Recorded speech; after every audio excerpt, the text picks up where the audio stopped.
प्यारे बच्चों, जैसा कि आप जानते हैं डिजी शक्ति पोर्टल पर इस समय जो टैबलेट और स्मार्टफोन वितरण योजना का कार्य है वो प्रगति पर चल रहा है। तो इस संबंध में आपके लिए एक बहुत ही महत्वपूर्ण न्यूज़ है। वो न्यूज़ ये है कि कुछ ऐसे संदिग्ध छात्र छात्राएं थे जो दो जगह अध्ययनरत थे। वो पॉलीटेक्निक में अध्ययनरत होने के साथ साथ कहीं यदि एडमिशन ले रखा था, मान लीजिए किसी ने बीए में या बीएससी में, तो वो या तो नियमित छात्र थे या प्राइवेट, या फिर कई छात्रों ने ये भी बताया कि वो बीए बीएससी में एडमिशन लिए थे लेकिन अब उन्होंने उसको छोड़ दिया था, यानी उस कोर्स को। तो बच्चों, ये होता क्या है कि ये जो आपका आधार नंबर भराया गया था, ईमेल आईडी हो गया, मोबाइल हो गया, ये हमेशा यूनिक होते हैं, ये कभी दूसरे के साथ मैच नहीं हो सकते, ना इनकी डुप्लीकेसी हो सकती है। तो बच्चों, ऐसे छात्र छात्राएं जो सॉफ्टवेयर द्वारा उन्होंने उनको पकड़ करके जो डिजी शक्ति पोर्टल था उनको छात्रों को ब्लॉक कर दिया सभी को।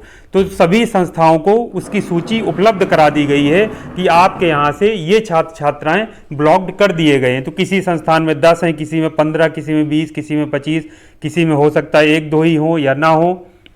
तो बच्चों, आपके लिए सबसे जो महत्वपूर्ण काम जो आपको करना है वो सबसे पहले अपने संस्थान में पता करके आप देख लीजिए कहीं आपका नाम उस सूची में तो नहीं है। यदि आपका नाम उस सूची में नहीं है ब्लॉक लिस्ट में तो कोई बात नहीं है। यदि आपका नाम उस ब्लॉक लिस्ट में है, सूची में है, तो आप सोमवार को या जब भी आपकी संस्था खुले आप वहाँ जाकर के संपर्क करिए। वहाँ के जो शिक्षक हैं या वहाँ के जो अधिकारी हैं उनसे संपर्क करिए और अपनी बात बताइए, अपनी बात रखिए और उनसे देखिए कि आगे के लिए आपके लिए क्या कार्रवाई की जा सकती है।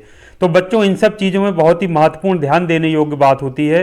सॉफ्टवेयर से ये सारा जो आधार नंबर होता है तो उससे ट्रेसिंग कर ली जाती है। तो ज़्यादातर केसेस में हुआ क्या है कि जैसे मान लीजिए पॉलीटेक्निक में जो अध्ययनरत छात्र छात्राएं हैं तो उनका डेटा वेरीफाइड होकर के वहाँ से डिजी शक्ति पोर्टल पर अपलोड किया गया।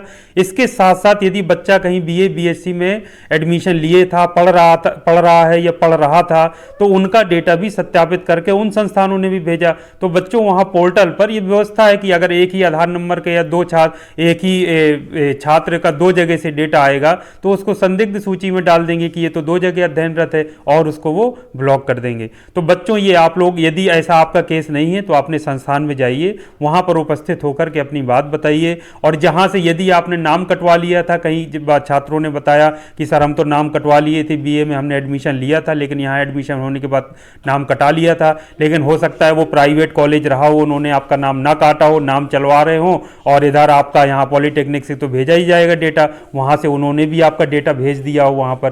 तो बच्चों, ये हो सकता है। तो आप इसको जरूर आप वहाँ अपने जहाँ पर आप पहले एडमिशन लिए थे या अध्ययनरत थे तो वहाँ संपर्क करके पूरा मैटर क्लियर कर लीजिए। इसके साथ साथ संस्थान में उपस्थित होकर के अपने वहाँ के जो शिक्षक हैं या वहाँ के जो अधिकारी हैं वहाँ से बात करके आप अपना मैटर क्लियर कर लीजिए। नहीं, आगे के लिए आपको समस्याएं उत्पन्न होगी और कहीं ना कहीं जो टैबलेट और स्मार्टफोन वितरण की योजना है उससे आपको बाहर किया जा सकता है। तो बच्चों, ये बहुत ही महत्वपूर्ण न्यूज़ है। आप अपने जो दोस्त आपके ऐसे हैं जो संस्थान में कम आते हैं, उपस्थित नहीं रहते हैं या कहीं गायब रहते हैं, तो वो अगर या कहीं और अध्ययनरत हैं तो वो इस बात का विशेष तौर पे ध्यान रखें। सभी एक दूसरे को बता दें, ज़्यादा से ज़्यादा इस न्यूज़ को अपने दोस्तों को बताएं ताकि वो समय पर उपस्थित होकर के अपनी बात को रख सकें। अपना जो भी उनका पक्ष है, यदि उनके साथ इस तरीके से नहीं कहीं अध्ययनरत थे, छोड़ दिया था, तो उसके लिए क्या कार्रवाई हो सकती है ये आपको 2 संस्थानों द्वारा बताया जाएगा। तो बच्चों, ये आपके लिए एक बहुत ही महत्वपूर्ण न्यूज़ है, इसको आप लोग जरूर ध्यान दीजिए और अपने संस्थान के जो पोर्टल हैं, संस्थान का जो ग्रुप बने हुए हैं उनसे जरूर जुड़ जाइए और जरूर उनसे पूछ लीजिए कहीं आपका नाम उस ब्लॉक लिस्ट में तो नहीं है।